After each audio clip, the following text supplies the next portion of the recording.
What's going on, guys? It's Jeremy Hopper here. Today I wanted to talk to you about email tracking. This can be a wonderful tool to include in your own personal toolbox should you ever have to locate an individual in some limited capacity via email. Likewise, this is something that you should be concerned about should you ever find yourself the subject of somebody else's search and you want to remain hidden. Now, there are numerous ways that you can do this. One such way is via a return receipt attached to an email. The way that this would work is that the recipient of the email would open that email, and a return receipt which has been attached would automatically go back to the original sender with the information that the email was opened, and it would also provide other pertinent and crucial information that could be exploited. There are numerous web-based applications which can accomplish this, such as didtheyreadit.com. There's also ReadNotify, quite a few other ones, but they all operate in the same similar manner. You will have to create an account. Some of these accounts you'll have to pay for.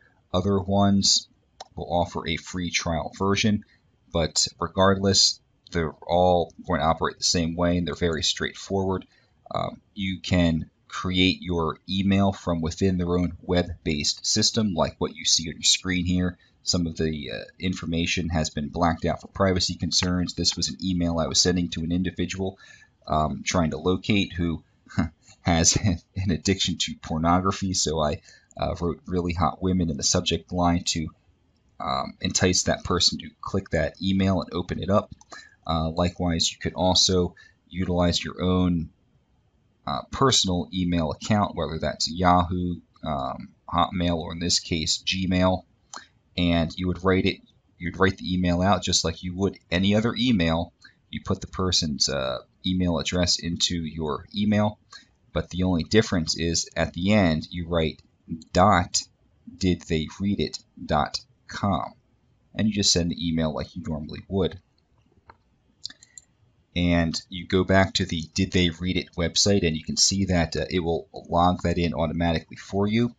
Now we're going to take a step back in time to an incident that I was involved with where I was helping a family deal with another family member who was stalking them. Okay, and they were concerned that this individual, who was not a nice man, would show up on their doorstep and create some problems, and they were never quite sure where this person was located, so I sent some anonymous emails under fictitious names to that person, and I utilized the return receipt from didtheyreadit.com, and the result is what you see on the screen here. And as you can see, this was from quite some time ago, from 2007, but regardless, the information that you see here is what you can expect. You'll see the information regarding of when you sent the email, in regards to date and time, the date and time of when it was first opened, how many times it was read by how many people. That's important to note because the return receipt will follow this email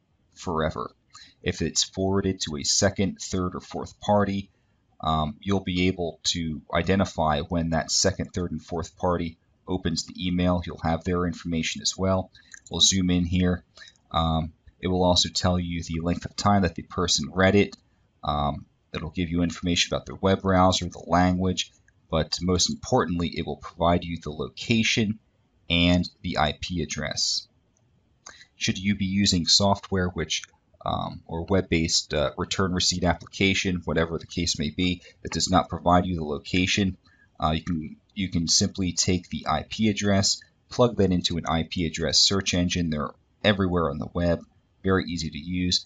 Plug that in, it's going to map it out for you. There are quite a few of them out there. One important thing to note is that this location that is mapped out is not the mailing address of the recipient. Quite specifically, this is the location of that individual's ISP or internet service provider. In order for you to obtain the name of that person associated with the IP address and their physical mailing address, you would in fact need a court order, a search warrant, or some other type of legal document. The ISP simply does not hand that information out willy-nilly to anyone who will ask.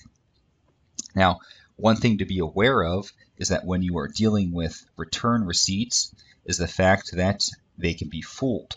One such way it can be fooled is via a proxy server. Now the way this works is that when you log on to the internet, looking on the display here, you'll see that as our example, we have an IP address for our computer. We have our operating system, let's just say some version of Windows. We have a web browser, we'll just say some version of Firefox.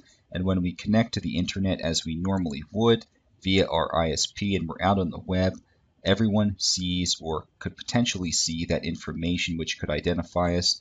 They'll see the IP address, the operating system, and our browser.